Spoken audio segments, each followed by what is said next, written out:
Hey, this is just Patrick and Dave and Barb and Cammie, and we're with our Safe Harbor, and we needed to just say to the world, to our social media friends, but especially to the family of Max Ray, that we are so sorry for his loss. For those of you who never met him, you really missed it.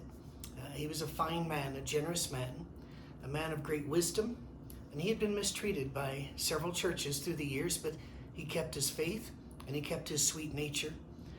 His writings on Facebook touched so many of us, and I had the pleasure of driving up to Tompkinsville, Kentucky to see him and to see his little dog, George. He was a real important part of our lives, but of his family's life and of so many other lives. And yesterday, tragically, his life ended in a way that none of us would have wanted it to end. So to everybody who loves Max, you will see him again. Our God's grace is far greater than anything you could imagine. Love on the family, support each other, protect each other. And here's something very important. I found out yesterday, after what happened to Max occurred, that there have been several preachers in the Churches of Christ, which is the tribe in which I was raised and where I spent a lot of my life, who have committed suicide or who are contemplating it. Mistreatment by churches, locked down religion, not allowed to speak their mind or what they're studying, but having to stick to the same old script. And it's probably not just the Churches of Christ, but since that's the tribe from which we sprang years ago, we know about them. So here's the thing. Preachers, talk to somebody. Get around people, and you're more loved than you know. You may not be cherished by some of your leadership or some of the members, but people love you. Reach out. Reach out to us. We are not everywhere, but our Safe Harbor is a lot of places. We would love to help. And for those of you who aren't experiencing depression, you need to know that the people around you are. None of us expected Max to decide to leave this world. None of us. We were in communication up until about 2 days before this occurred. There was no hint of it.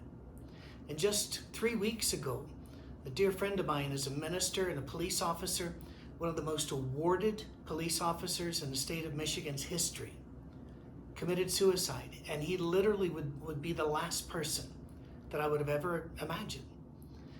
People around you do not show you their true self and their pain and what they're carrying. So be nice to each other. Stop the political jumping on each other. Stop the judgment.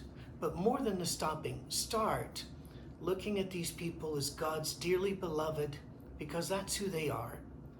And let's welcome them and their stories and their pain into our lives. Maybe Max, after all these years of helping people and loving people, will by this act remind us to do it even more now. Max felt unappreciated, I'm told by a couple of the family members that have posted about this, that he felt like his life's work was in vain because different leaderships of churches had decided he was too old or too liberal for them. He felt useless. Well, Max, we're going to see you again in heaven, but your life was not useless. And even this will be useful to remind us to love one another. All right? Thank you. And to the family members of Max Ray, and to you ministers who are in pain, we see you. We want to hear you. Reach out to us. I guess at our Safe Harbor, the safest and safest way for you would be info@oursafeharbor.com. We love you. We love Max. And notice I said it in the present tense. We still love him. God bless you all.